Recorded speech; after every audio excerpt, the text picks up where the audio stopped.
Oi, gente, boa noite. Eu sou Erivelto Reis e nós estamos começando mais um episódio do projeto O Filme da Sua Vida. Hoje, o 21º episódio. Quero começar agradecendo as pessoas que têm participado das lives, que têm acompanhado, que têm assistido também no YouTube, a todos os colegas que já passaram por aqui. Muito obrigado pela participação, pela presença. Quero dizer que estou muito feliz que vou conversar com uma querida amiga, professora, pedagoga, uma colega de trabalho ímpar, excelente, super parceira, que é a professora Gilda Batista. Vamos conversar com ela sobre sua trajetória acadêmica, profissional, pessoal. Vamos falar sobre um filme marcante. Gilda, que é uma pessoa muito querida, não é, no meio da educação, no meio da pedagogia, amada por seus orientandos e orientandas. Vou mandar o convite aqui para ela e a gente começa a conversar.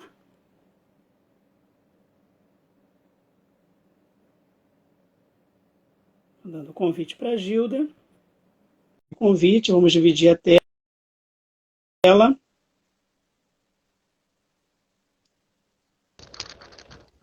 Oi, Erivelto, Está chegando. Oi, tudo Gilda. bem? Boa noite. Tá me vendo bem? Tá ouvindo bem? Beijo, tá ótima. Que bom. Muito prazer falar com você. Muito obrigado por aceitar o convite. Uma honra Uma para mim. alegria ter você aqui com a gente. Que bom.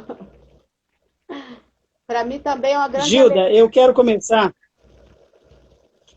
começar, antes de passar a palavra para você, falando da minha gratidão, da minha amizade, pelo tempo que a gente trabalhou junto, a amizade que a gente formou, um vínculo, não é, de muito carinho, de muito respeito, em que você, mais do que uma colega de trabalho, uma pedagoga, uma professora, foi uma amiga que sempre nos aconselhou, a mim e a outros professores lá do nosso grupo, na instituição onde trabalhamos juntos.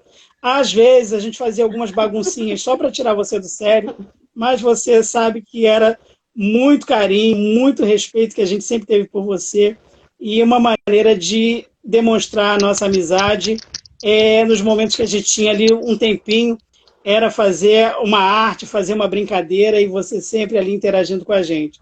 Então foi uma grande companheira de trabalho, uma grande amiga e um prazer falar com você.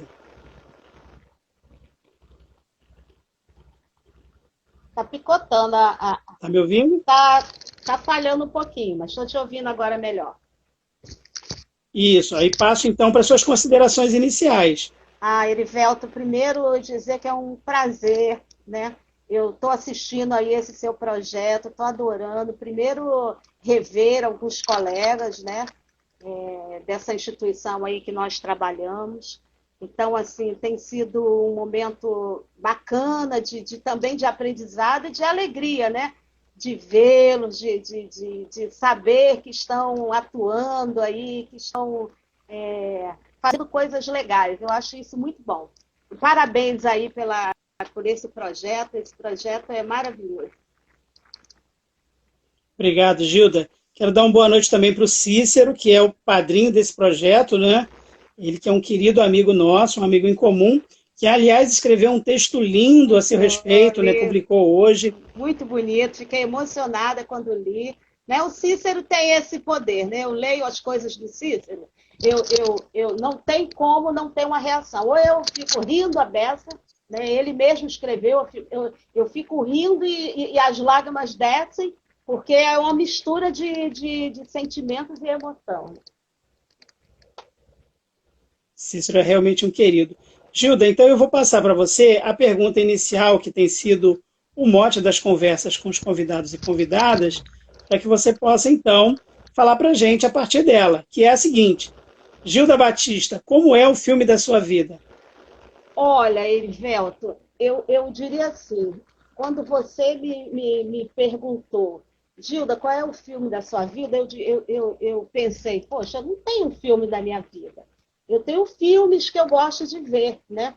E aí eu sei que essa sua pergunta tem um duplo sentido, né? Aí eu diria, são filmes que eu gosto de ver. Então, quando você me fez o convite, eu tinha acabado de ver esse filme que eu gostei muito. Eu diria, se você me fizesse convite hoje, eu diria para você que o filme seria um filme ótimo.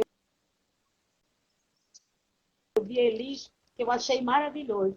Então, eu diria assim, que o filme da minha vida é um filme bacana, é um filme que as pessoas estão em busca de encontrar alguma coisa, e esse encontro, no final, e mesmo encontrar satisfação nas coisas que elas gostam de fazer. Entende? Está ouvindo, Erivan? Entendi. Você picotou um pouquinho o final da tua fala para mim.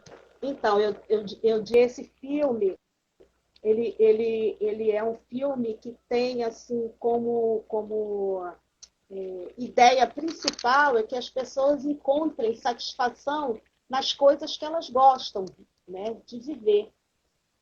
Então, eu acho que é por isso que eu Incrível. selecionei esse filme, né? Apesar de aparentemente ser meio bobinho, ele é muito interessante em alguns aspectos. Você sabe, quando eu fiz a divulgação dizendo que você falaria sobre esse filme, mesmo se nada der certo, várias pessoas comentaram que adoram o filme, que se divertiram com o filme. Teve uma repercussão bem positiva. Agora eu quero saber de você, Gilda, como é a tua relação com o cinema? Você ia aos cinemas? Eu tenho um grande amigo. Você... Tá picotando, né? Porque tá rodando. Tá picotando um pouquinho. Porque tá chovendo muito. Não sei se aí em Campo Grande está chovendo, mas aqui tá chovendo, né? Tá chovendo. Eu tenho um grande amigo, né, que é do tempo da minha juventude, ele me acompanha até hoje, e nós íamos muito ao cinema, né? E aí foi com ele que eu aprendi a ver filmes, né?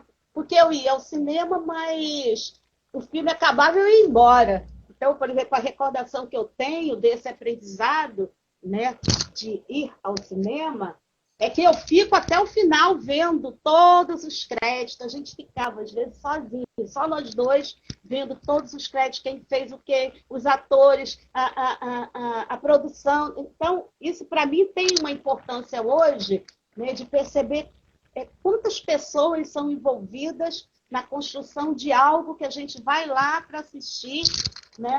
Então, eu gosto muito de assistir filmes. Gilda, eu sempre tenho falado com as pessoas aqui, até você comentou na nossa conversa em off, né, nos bastidores, que invariavelmente a gente começa falando de cinema, mas vai sempre transitando para discutir educação.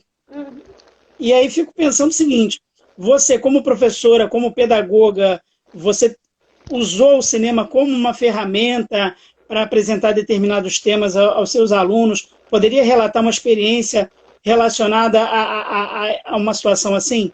O cinema como uma ferramenta na sala de aula? Eu utilizo sim, Erivelto, mas assim, você sabe, eu sou professora de uma escola do Estado, né? E a gente tem nessa escola uma sala que é a sala que a gente chama a sala de multimeios. Uma sala disputadíssima, né? A gente, quando se apresenta em fevereiro, a gente já vai logo, né, lá na coordenação para colocar o nosso nome lá na salinha, porque é a sala que tem o data show, é a sala que a gente pode utilizar outros recursos para a nossa aula. Mas eu diria para você que um momento que foi muito importante para nós da educação pública, que aliou essa ideia da gente pensar outros recursos, né, na nossa ação docente, foi em 2016, na nossa greve, aqui no estado do Rio. Essa greve ela foi um divisor de água, do meu ponto de vista, né, na nossa ação docente, porque, primeiro, sentamos enquanto grupo de professores para construirmos ali ações pedagógicas em conjunto, né? Então, a gente ia ao cinema, a gente foi ao museu, a gente foi ao teatro. Então, isso marcou a história, né, da educação no Rio de Janeiro. Então, perceba como a luta, né, por uma questão de uma educação pública de qualidade, ela atravessa também a nossa ação docente dentro de sala de aula. Então, a partir dali, a gente pôde perceber como é importante, né, a utilização de outros recursos, e o cinema é uma linguagem interessante nesse processo de aprendizagem. Agora, com relação à sua pergunta, é muito difícil para a gente a utilização, porque a gente não tem uma estrutura que favoreça. Então, o que você pode é estar orientando o aluno para, olha, veja esse filme. Por exemplo, agora mesmo nas nossas aulas remotas, a gente sugere, né?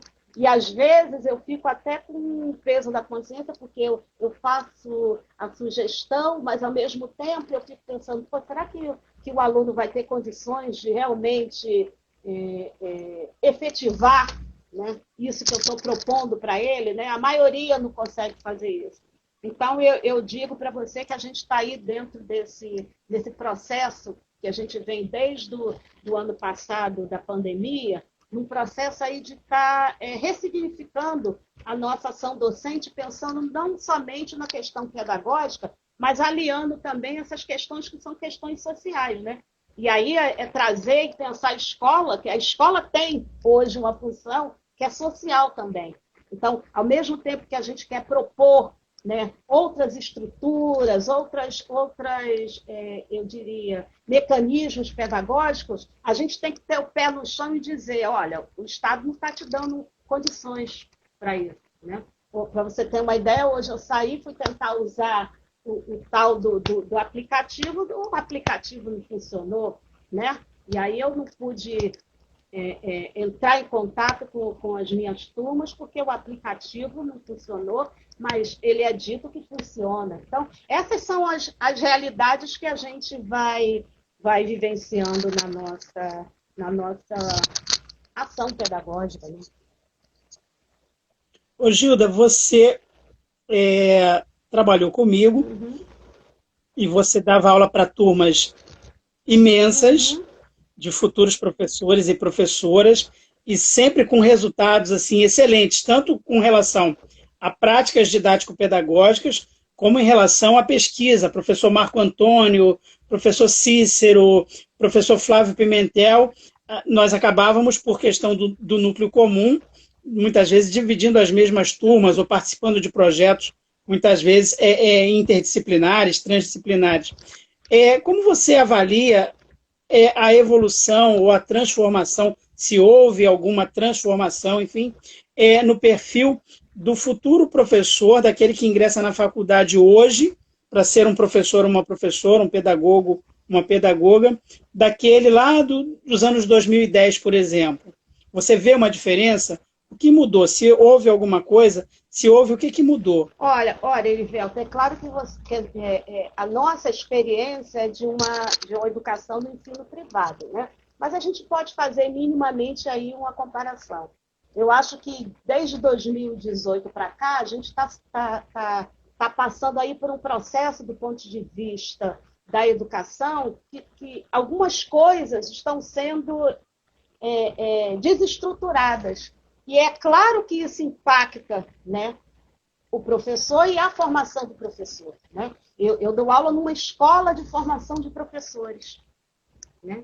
E como eu, como professora, formando professores, não posso fazer uma análise crítica dessas questões que a gente está vivenciando aí hoje. Né? Como que eu não posso me posicionar frente a você, professora, precisa retornar às aulas? Essa é uma questão. E qual é a outra questão? A outra questão é que a gente está com uma variante aí que ela está sendo estudada. Né? Eu uso transporte público, os meus alunos usam transporte público. Né? E quem é que vai garantir as nossas vidas? Então, eu diria que, como professora, essas reflexões elas precisam estar presentes. Né? Lembra daquilo que eu falei anteriormente, a escola, né, ela tem uma função social, a universidade também tem, e a pessoa que está se formando professor, ela precisa considerar essas questões que são importantes nesse processo de formação. Eu diria que nós tivemos uma experiência muito interessante nessa instituição que nós trabalhamos, porque nós formamos ótimos professores. Né? Eu tenho alguns amigos meus no Facebook e eu vejo alunos, né, ex-alunos, professores da rede municipal, professores de escolas particulares, alunos que estão trabalhando, né? Isso é importante. E para aqueles que, mesmo que passaram pelo processo de formação, não estão atuando na profissão, eu diria que tiveram uma formação, né? Quem passa por um processo de formação, seja ele qual for, né, isso impacta na sua vida. Eu acho que isso é importante. Esse impacto que a formação te dá. E aí a gente não pode deixar de abrir mão de algumas coisas que são importantes, né? É preciso que a gente aprenda a ter ética nas questões que a gente vai lidando no nosso cotidiano. E eu acho que essa experiência que a gente vivenciou nessa instituição de formação de professores, ela foi importante. Eu acho que a gente não formou só professores, né? A gente também formou seres humanos melhores, né? Eu me tornei um ser humano melhor nessa minha relação com esses meus alunos. Uma troca bem positiva, né? Gilda, eu quero voltar ainda a temas ligados à educação, se for possível, discutir algumas questões com você, mas eu quero recuar um pouco no tempo, apelar um pouco para a sua memória, para as suas reminiscências e pensar o seguinte: a menina Gilda, a adolescente Gilda, como é que ela foi atraída, como é que ela se interessou pela carreira do magistério? Como é que era a tua relação, não é, com a escola quando você era uma menina, uma adolescente? Tem um professor ou uma professora marcante? Conta um pouquinho para a gente, por favor. Olha, Elivelto, eu sempre gostei muito de estudar, eu gostava de ler, né? E a minha mãe, ela estudava, nós somos do Piauí, né? Teresina, Piauí. E aí a minha mãe, ela estudava numa escola de freira. Quando nós viemos do Piauí para cá... Travou. Pronto. Quando nós viemos... Travou um pouquinho. Deu para... Retomo, então? Dá para ouvir agora? Isso, você estava falando que você é do Piauí, não é? Então, quando nós viemos para cá, e aí eu fui estudar numa escola de freira, porque ela estudava lá em Teresina, numa escola de freira, era a mesma ordem, né? E era uma escola muito interessante, eu gostava muito de estudar. Depois, essa escola era no Andaraí. Então, nós saímos do Andaraí e fomos morar em Coelho Neto, naquele conjunto habitacional que tem ali na Avenida Brasil, na Fazenda Botafogo. E aí, dali, eu fui estudar em outras escolas. Mas eu diria que a vida escolar foi importante, mas o que marca mesmo a minha adolescência, juventude, foi um projeto que existia chamado Biblioteca Volante. Eu nunca me esqueço disso. E a gente lia, a biblioteca parava lá no campo, lá, e a gente trocava livro. Pegava um livro, ficava uma semana com o livro, da semana seguinte vinha trocada, e eu lia muito, né? Então, tinha essa biblioteca volante. E na feira, né, a famosa feira Jacari, também tinha um rapaz que tinha uma barraquinha de livros, e a gente trocava livros. Então, essa leitura ela foi muito importante na minha vida. E eu tenho uma experiência muito interessante, porque na biblioteca volante eu li o primeiro livro do Jorge Amado, chamado Os Subterrâneos da Liberdade. Eram 3 volumes, né? E aí eu li o primeiro, li o segundo. A biblioteca não tinha o terceiro volume. Naquele tempo, né, era o quê? Década de 80, 90, a gente ainda escrevia cartas, né? E aí eu vi o endereço da editora do Jorge Amado lá, e eu escrevi uma carta para ele, dizendo que eu queria ler o livro Subterrâneo, volume 3. Aí contei a história da Biblioteca Volante. Você sabe que ele me mandou os 3 livros, né? Então, para mim, isso teve um significado tão, tão importante na minha vida estudantil, né? Porque fez eu me aproximar mais ainda do estudo e de querer estudar, né? Então, eu digo, como que esses projetos eles impactam a vida de quem... Eu sou da classe trabalhadora, sempre fui. Minha mãe trabalhava, era só minha mãe, eu não tinha pai, né? Minha mãe... A nossa família é uma família que vai... É uma rede, né? Era minha mãe e minhas tias, né? Então, eram elas e a gente, né? Então, a gente não tinha um poder aquisitivo para estar comprando muitos livros. Então, esses projetos, eles foram importantes e significativos na minha trajetória estudantil, né? E eu diria, aliado a isso, eu participava também dos movimentos de igreja, né? Então, eu participei de um movimento chamado Juventude Operária Católica, JOC, que foi também um momento de aprendizagem muito importante, porque a gente lia muito, né? Então, foi uma formação, e eu acredito que foi daí que veio essa minha vontade de gostar de dar aula, eu sempre gostei de falar, eu sempre gostei disso. Então, eu diria que foi um processo, né? É um processo dessa construção. Foi um filme que estava no início aí do seu processo, entendeu? Você fez curso normal? Não, não fiz não. Na realidade, eu comecei fazendo, quando eu fui para a faculdade, eu comecei fazendo direito, né? E aí depois é que eu fui fazer pedagogia lá na PUC. Participei de um projeto chamado Pré-Vestibular para Negros e Carentes, PVNC, cujo Frei Davi, que foi o grande idealizador do projeto. Aliás, na minha tese de doutorado, eu faço um agradecimento a ele, porque foi um movimento que hoje se desdobra em outros movimentos de pré-vestibulares, né? Que foi muito importante. Então, eu fiz pedagogia na PUC, e aí fui emendando, né? Importante, né? Os estudos, aí fui emendando. Você fez mestrado e doutorado também na PUC? Fiz pedagogia, e aí fiz o mestrado e depois o doutorado. Eu diria que eu sou... E no teu mestrado, você trata de questões raciais na educação, não é isso? Mestrado... Pode falar um pouquinho sobre essa pesquisa para a gente? Então, no mestrado, eu fiz uma análise de um projeto da Universidade do Estado do Rio de Janeiro chamado PPCO, né? Projeto Políticas da Cor. No momento do governo Antônio Garotinho, na implementação das cotas raciais na UERJ, né, que foi a pioneira nisso.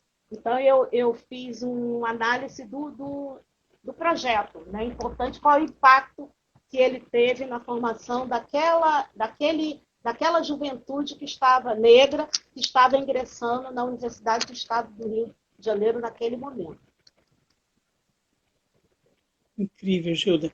E o cenário que você encontrou naquele momento na tua pesquisa, comparado com o cenário de hoje? Nós temos mais jovens negros e pobres na universidade. O que você percebeu desde a sua dissertação até aqui? Uma luta e uma conquista. Além de termos mais jovens afrodescendentes presentes nas universidades, né? A UERJ foi uma universidade pioneira, mas a gente tem outras universidades. Eu diria que foi fruto de uma luta aí do movimento negro, importante destacar, né? Agora, é claro que essa luta ela não se esgotou, né? A gente está presente, mas a gente ainda tem aí histórias de alguns cursos, né? Que ainda isso não se faz tão presente. Então, eu diria que a luta continua, a luta não para, não, né? E nessa luta vão se agregando outros temas, né? Então, era a entrada na universidade, agora a gente pensa na questão das pós-graduação, a gente já pensa na docência, né? Quantos, né? Você agora está entrando na Universidade Federal do Rio de Janeiro, quantos professores negros, né, nós temos? Por acaso, na Faculdade de Educação, a gente quantos professores negros você tem na Faculdade de Educação da UFRJ? Então, isso é um processo muito importante, né? E aí, naquela época, lá no mestrado, 2007, eu defendi, nós tínhamos uma realidade. Eu acho que hoje, é claro que a gente avançou, mas outras lutas vão agregando aí nessa caminhada que é longa. Ô, Gilda, eu presumo a sua resposta, mas eu queria que você falasse. Uma pessoa que faz um trabalho como esse que você fez na dissertação, né, daqui a pouquinho eu vou falar da tua tese, foi orientada pela professora Vera Maria Candor, um tema tão importante. Quando você escuta um ministro da República dizendo que a universidade não é para todos, o que passa pela tua cabeça? O que você gostaria de dizer em resposta a uma afirmação como essa? Olha, Erivelto, eu acho que os movimentos sociais já estão respondendo, né? Porque esse governo, né, que nós temos hoje no Brasil, ele tem uma política e ele tem um projeto, né? Ele tem um projeto de educação, né, que a gente já sabe qual é, e é importante que os movimentos que estão aí se manifestando, quando esse ministro falou isso, várias entidades se manifestaram. Então, o que a gente pode falar para uma pessoa que ignora, né, uma pessoa que é ministro da Educação, que ignora todo um processo histórico, né, acumulado aí ao longo de, né, fruto de muitas lutas, né? Eu não me surpreendo mais com nenhuma fala que vem desse atual governo que a gente está vivenciando, porque é uma desconstrução das coisas que a gente fez ao longo da história. Mas eu diria que a gente não está calado, né? Eu diria que nós temos que nos posicionarmos em relação a isso e dizer, isso, a luta continua, né? O ano que vem está aí, a gente está, né? Temos que estudar bastante, né? Temos que fazer uma reflexão séria das contradições que vão surgindo aí no nosso caminho, porque a gente tem que encontrar uma outra lógica para combater essa lógica que está aí vigente, né? Porque eu diria que é inadmissível você, no século XXI, com todas as conquistas que foram, que nós fizemos, realizamos, né? Você ter alguém que diga que o ensino superior é para uma determinada camada da população, né? E aí você faz um contraponto com isso, né? Você está falando, esse ministro falou da questão do nível superior, você faz um contraponto com uma reforma do ensino médio, né? Faz o contraponto. Então, os alunos aí vão ter cardápio, né? Eu diria que é um self-service, né? Que a gente está aí, né? Então, só que nesse self-service, a gente já sabe qual é o final aí, né? A mesma camada que ao longo da história, né, sempre teve os privilégios, eles não estão em self-service, eles estão à la carte, né? Eles fazem as suas escolhas. Nós, da classe trabalhadora, os nossos alunos da educação pública, é que estão no self-service. Então, uma salada aí de coach, né, de lideranças para fazer com que essa universalização da escola pública seja deixada de lado. E a gente precisa estar atento a isso, né? Principalmente nós, professores. Precisamos estar atentos a isso para refletirmos, fazermos uma análise crítica com os nossos alunos em relação a isso. Gilda, eu fico pensando, a parte que você está falando, e aí vem várias imagens, sabe? Desde o professor, muitas vezes, que se omite numa reunião, ou aquele diretor, aquela diretora, pressão direta da coordenação, sejam implantadas essas ideias, né, de forma do ensino médio, mesmo agora o retorno, ainda durante a bandeira vermelha, né, a circulação dos alunos, a exposição dos professores e suas famílias a um vírus que é sabidamente letal, cuja variante agora está se espalhando pelo estado do Rio de Janeiro. Fico pensando muito nessas questões. Então, desde aquele que se omite até aquele profissional, aquela profissional que acaba tendo que se submeter para uma questão de sobrevivência a esse tipo de situação. E por trás disso, como você colocou, um planejamento de uma educação excludente, né, que vai segregar o indivíduo mais pobre, vai relegar o indivíduo mais pobre a uma formação basicamente para ser um serviçal, um trabalhador sem possibilidade de acesso à arte, à cultura, ao seu espaço na sociedade, e a ascensão social por meio da educação, a profissão que ele queira ou ela queira escolher. Sim. Então, é como se estivesse dizendo, olha, quem nasce pobre tem essas possibilidades até aqui, então só pode estudar até aqui, só pode estudar isso. E nesse passo, matérias como filosofia, sociologia, as artes, né, vão sendo apagadas do currículo. Esse apagamento do currículo, eu não sei se eu posso usar essa expressão, apagamento do currículo, enxugamento do currículo, enfim. Como você vê essa reforma do ensino médio? Isso é um projeto, né, o Erivelto, né? Esse é um projeto que ele tem várias, eu diria, várias ramificações.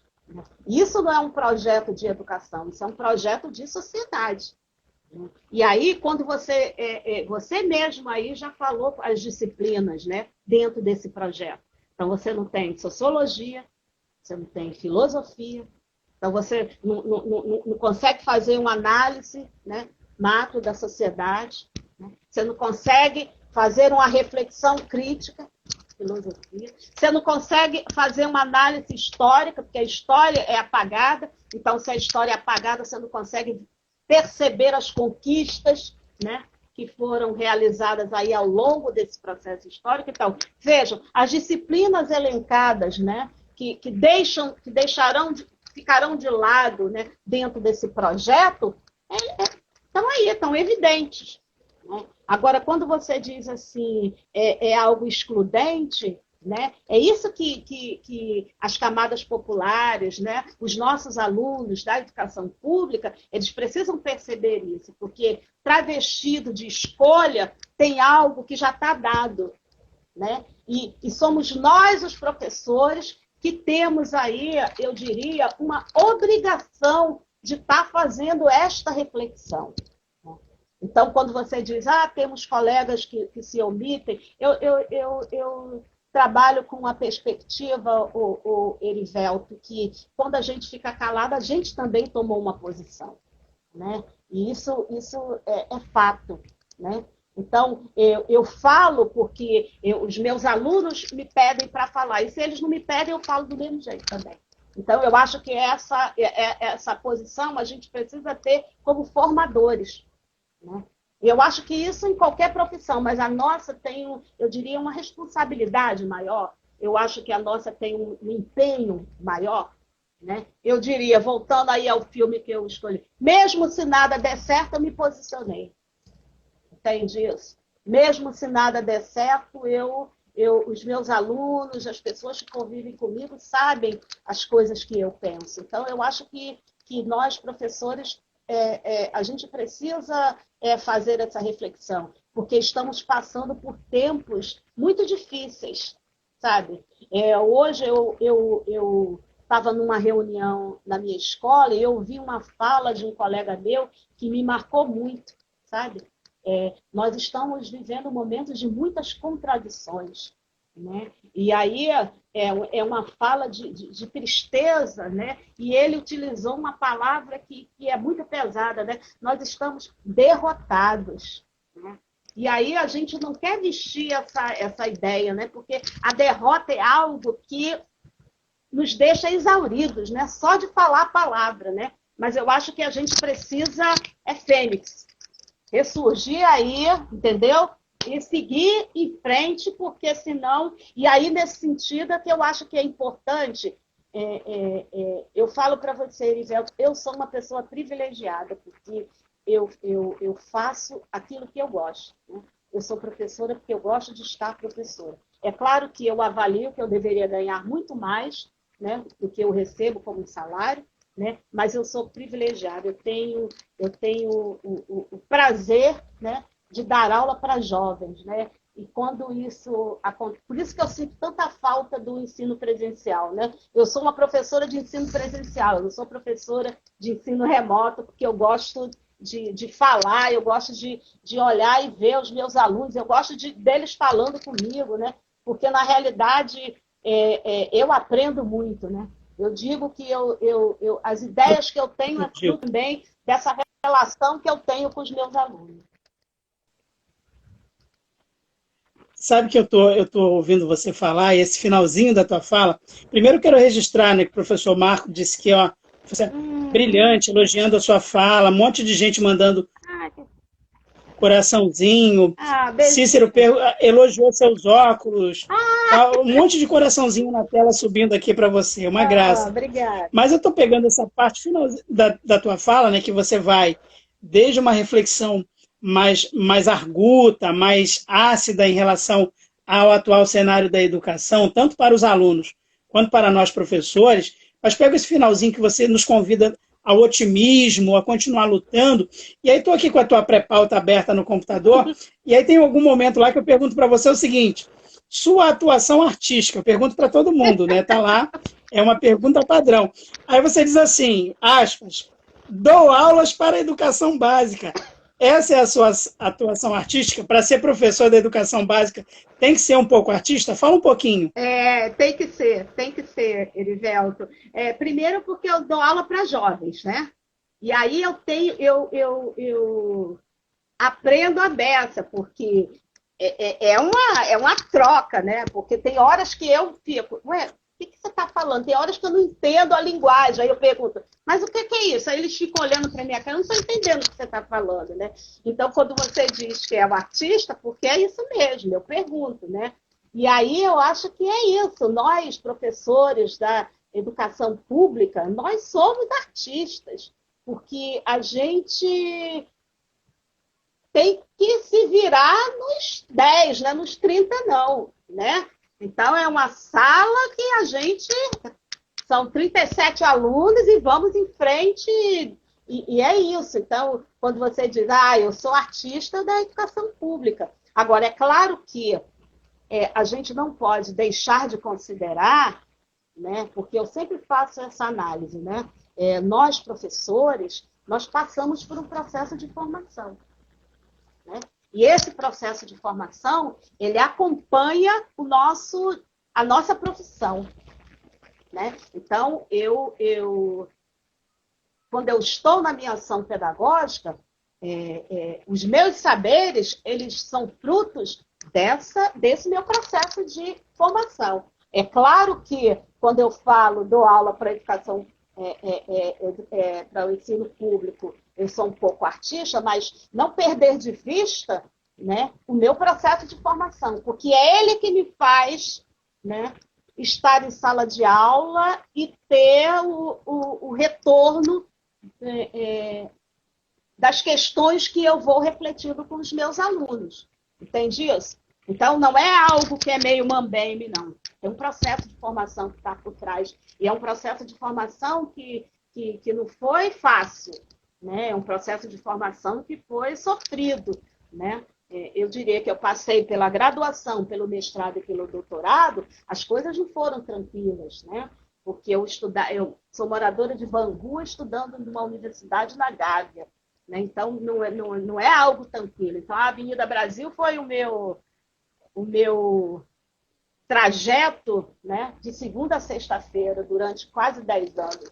Então, o ônibus foi meu escritório, né, o lugar onde eu fazia as leituras. Né?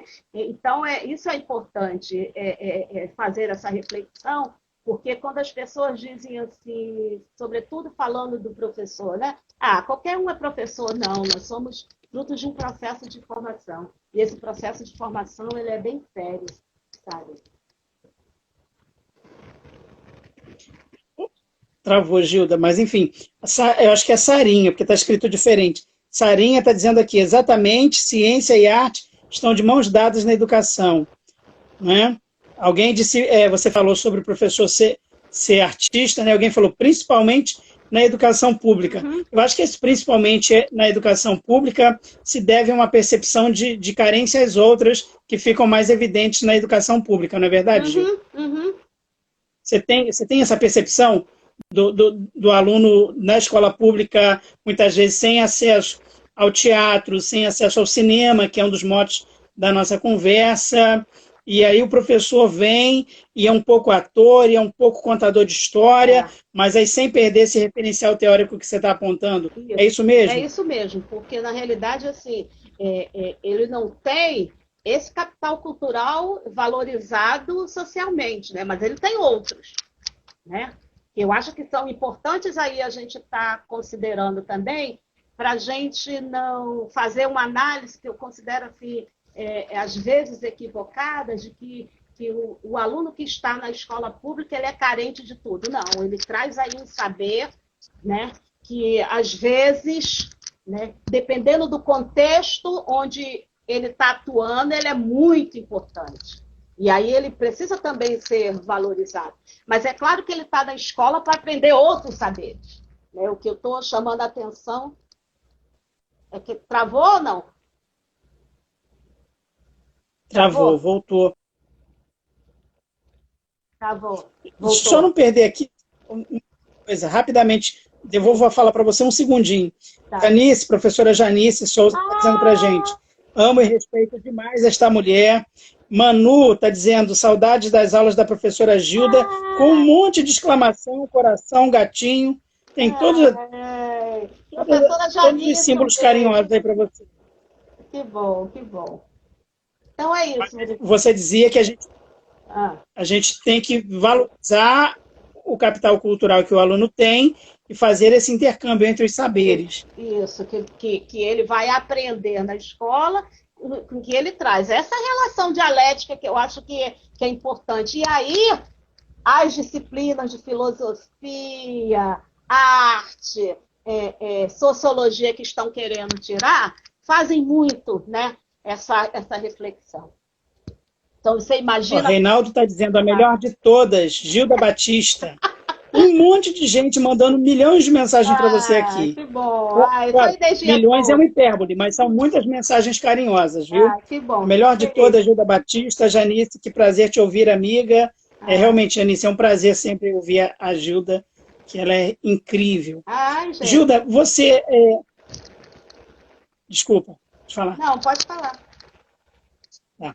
Você transita, então, do mestrado para o doutorado e você discute no mestrado questões, não é, raciais e no doutorado, não satisfeito em já pegar um tema difícil, necessário, amplo, que mexe em camadas de alguma forma cristalizadas na sociedade, que precisavam ser revistas e precisam ser ainda revistas, você vai para o doutorado e você vai falar de jovens em conflitos com a lei. Isso. Fala um pouquinho da tua tese. Então, a minha tese o título dela é Jovens, né? E Jovens em conflito com a lei. O que eles pensam da escola, né? Então, jovens em conflito com a lei. Né? E foi, eu diria que se essa tese fosse feita hoje, ela seria bem melhor, né?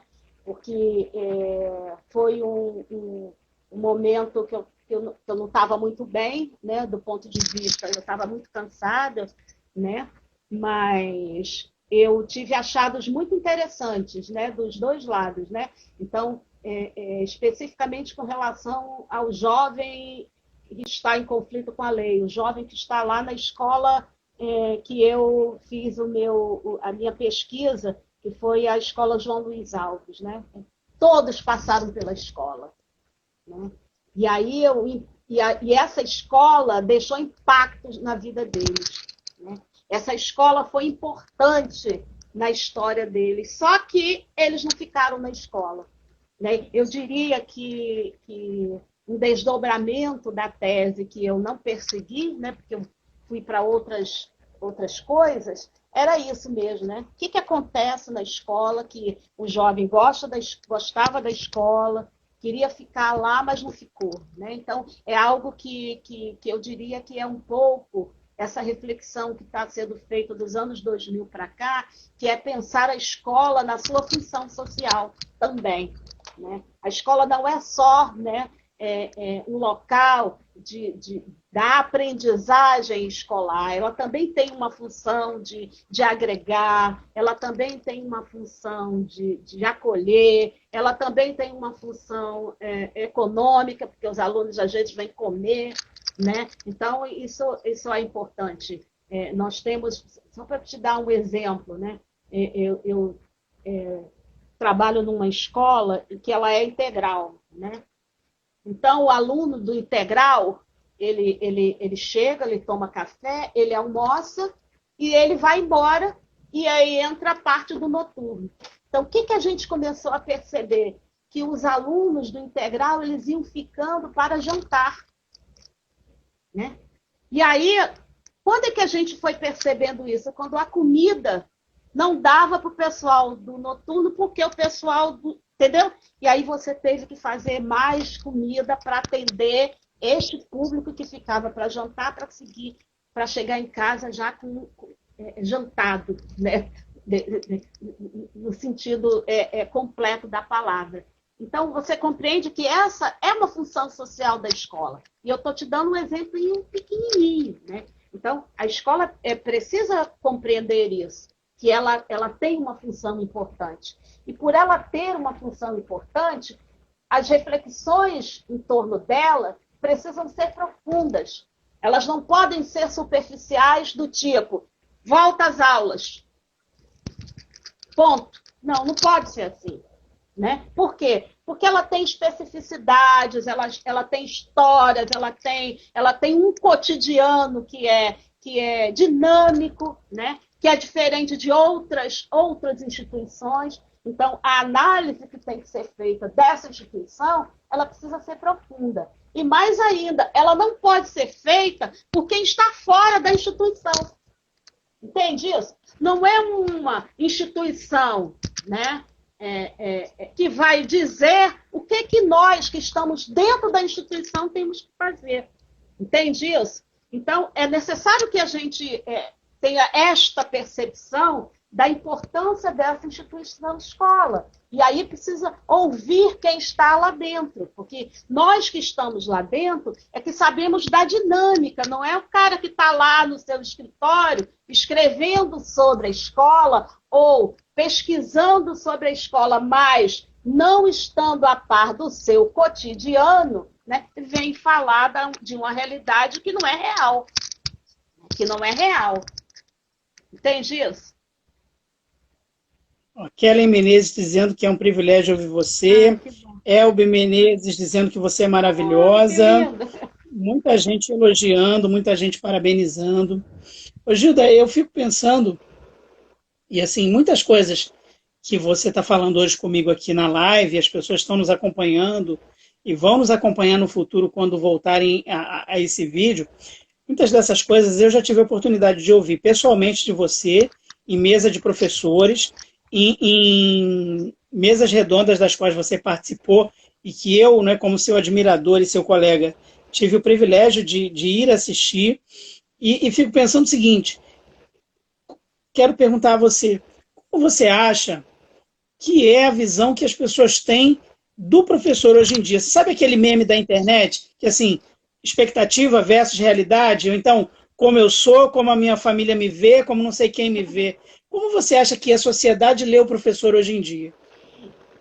Eu acho que ela faz uma leitura deturpada, porque a leitura é feita dessas instituições que eu estou falando para você. Né? Essa é uma questão. Mas também a gente tem uma outra questão, né? Porque nós, enquanto categoria profissional, né? Dentro do nosso sindicato, né? Também não nos apresentamos, eu diria, do ponto de vista do que realmente nós somos. Né? Nós somos profissionais que nós trabalhamos muito. Erivelto, nós estamos nos reinventando nesse momento. Passamos por um processo de formação, de aprendizagem dessa questão do ensino remoto, assim, a toque de caixa. E mesmo assim, a gente está dando conta. Então, eu diria que talvez a sociedade precisasse, a sociedade, que eu falo não é algo abstrato, não. Eu diria, o meu aluno, ele é a sociedade, né? Então, ele precisa estar também socializando isso que a gente está vivendo neste momento. Porque este é o momento do ensino remoto. E é assim que entende isso? Então, essa análise que é feita da nossa categoria hoje, parte do pressuposto de que a gente faz as coisas mambeme, né? A gente chega lá... Né? Eles não percebem os nossos processos de formação. Erivelto, para eu montar o meu programa de aula nesse bimestre, né? eu fiquei dias, eu tive que ficar lendo textos, eu tive que resumir, eu tive que fazer um vocabulário diferente para que o aluno compreendesse. Esse é um processo de formação, né? E infelizmente, nós também temos aí uma culpa porque a gente também não explicita isso de forma efetiva, né? Qual é o nosso processo de elaboração de um plano, de um planejamento, né? Para a gente estar em sala de aula. Parece que as coisas são simples, né? Mas, por outro lado, a nossa profissão ela é muito valorizada, tanto assim que querem que a gente volte logo, né? Então, eu diria que é a balança, né? Nós somos tão importantes que só a gente está apenas numa tela não tem uma eficácia, né? É preciso que a gente esteja presente, é por isso que querem que a gente volte. Isso é um dado interessante dentro desse contexto que a gente está vivendo de tanta tristeza. Ou querem que eu volte, né? Porque a sociedade percebe o quanto é importante esse processo de aprendizagem, né? De ensino e aprendizagem, quanto é importante as relações, né? As relações também criam uma aprendizagem. Isso é importante. Agora, perceba que essa é uma reflexão que ela surge agora, porque nós, lá em no início de 2020, nós estávamos presencialmente. E essa reflexão não era feita. Então, a reflexão de hoje é: nós somos importantes presencialmente, né? Por isso que querem que a gente volte. Isso é um dado interessante. Mas, por outro lado, a gente tem o contexto da saúde pública, né? E aí precisa equilibrar essa balança aí. E a balança ainda não está equilibrada. Pois é. Eu quero voltar, mas eu quero voltar com vacina para todos. Claro. Todos vacinados, todos protegidos. Eu quero que os meus alunos e minhas alunas tenham segurança para eles e elas e para as suas famílias, né? Eu não quero que o meu aluno se exponha no transporte público, na condução e depois leve o vírus para o seu familiar, para o seu avô, para a sua avó, para o seu pai, para a sua mãe. Eu não quero isso. E também não quero eu me expor e trazer o vírus para o meu filho, para a minha filha, para dentro da minha casa, porque o Estado não se responsabiliza por isso. Essa é uma verdade, esse é um debate que precisa ser feito, né? Mas, enfim, Gilda, eu estou encantado sempre com o que você fala, porque eu vejo sempre um tempero de amor, de doçura no que você fala, mesmo quando você é mais incisiva, né, e mais densa, e até mais técnica nos teus comentários, tem sempre essa coisa da doçura, do amor, da candura. Aí pergunto meio que tentando adivinhar, ou já presumindo que sei a resposta, porque convivi com você na sala dos professores, já vi você em sala de aula, mas eu pergunto para que o público possa ouvir da sua boca. Existe condição de educar sem afeto? Comigo não. Como você está perguntando para mim, eu diria, Isso. eu, professora Gilda, sem afeto, não consigo exercer a minha profissão. E quando eu falo para você, e o afeto é aí em todos os sentidos, né? De amor e de ódio também. Porque ódio também é um afeto. Né? Então, quando eu não gosto, eu falo que eu não gosto. Né? Então, eu sempre falo para os meus alunos assim, essa é a minha profissão, né? Este é o meu trabalho, e vocês precisam deixar eu trabalhar. Né? Isso é importante. Né? Agora, eu acho que sem afeto, eu, professora Gilda, não consigo, não. Eu sou uma pessoa muito afetuosa, acho que isso é fruto também das minhas leituras, né?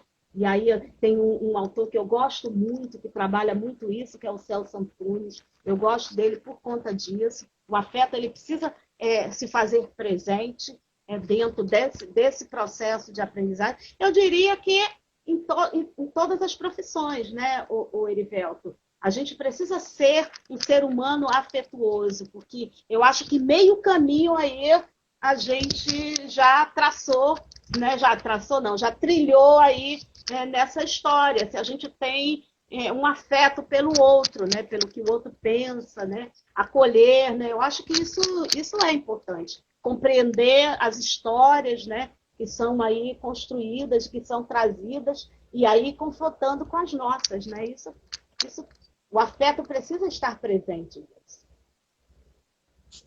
Incrível, incrível, Gilda. A gente está caminhando para o finalzinho da nossa conversa, né?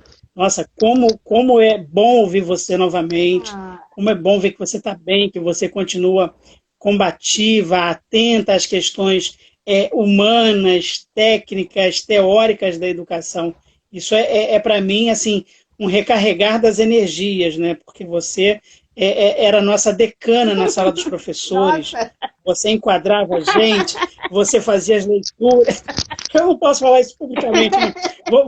Vou reformular. Reformula. Você nos orientava com leituras, com Muito textos, aí bem, melhorou. Mas enfim.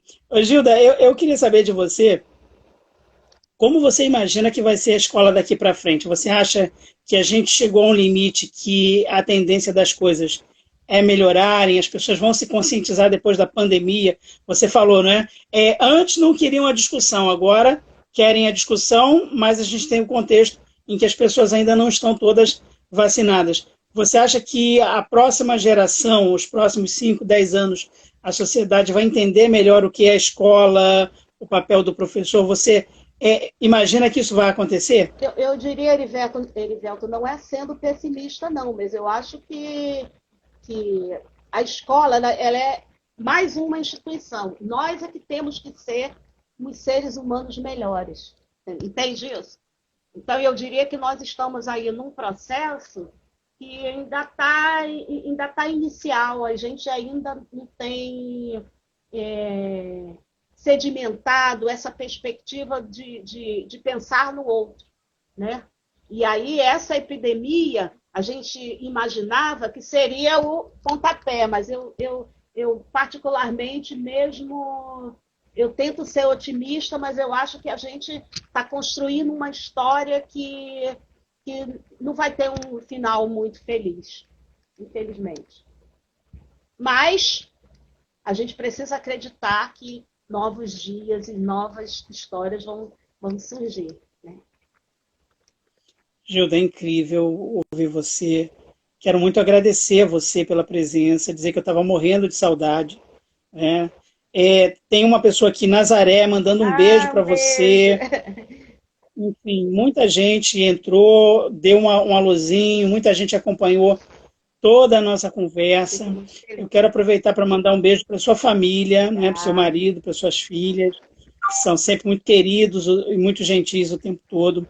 Falar da alegria de reencontrar você, saber da felicidade que eu tenho por você ser minha colega de profissão, uma professora gigante, parceira, que não abandona seus alunos, está sempre ali presente. O Cícero, no texto que ele escreveu hoje para você, ele fala sobre isso, de um caderno que você estava sempre com ele, e eu lembro disso. Você anotava tudo ali, acompanhava os teus alunos, sabia o caso a caso de cada um, e de vez em quando eu ia lá, Gildo, olha, eu estou com esse problema aqui na disciplina estágio, e você dizia, não, mas tem que ver isso, tem que ver tal coisa, tem que saber essa carga horária. Quer dizer, você nunca se negou como profissional e como amiga a ajudar os teus companheiros e as tuas companheiras de trabalho.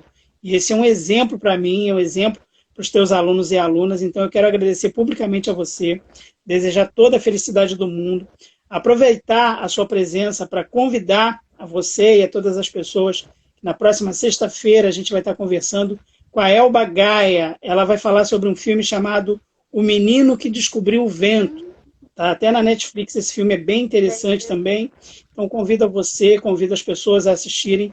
Agradeço a presença de todos. O professor Marco Antônio está dizendo aqui, obrigado por nos proporcionar esse momento. Obrigado, professor, por nos prestigiar. E abro então espaço, Gilda. Ellen Menezes aplaudindo você. Elbe Menezes aplaudindo, muita gente aplaudindo, mandando coraçãozinho. Abro esse espaço, então, para suas considerações finais, para suas despedidas.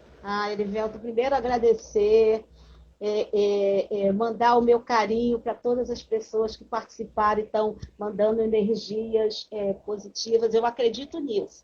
Eu acredito que se a gente pensa coisas boas, a gente traz coisas boas também, entendeu? Então, agradecer a você, agradecer meus colegas, alunos, né?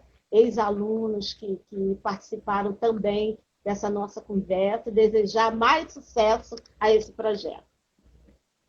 Cícero mandando um beijo para você aqui. Um beijo também para ele. Um beijo, Cícero, obrigada pelo lindo texto de hoje. Foi incrível começar o dia sabendo que eu ia encontrar você e depois lendo o texto do Cícero a seu respeito, que é um texto que fala muito sobre os nossos afetos, né? A gente falou de afetos, a gente construiu uma relação de muito afeto quando a gente trabalhou junto e que permaneceu ainda bem. Muito obrigado, Gilda. Boa noite para você. Felicidade e até breve. Uma boa noite a todos. Tchau, tchau. Se cuidem. Tchau. Tchau. Um abraço. Até o próximo encontro. Tchau, tchau, gente.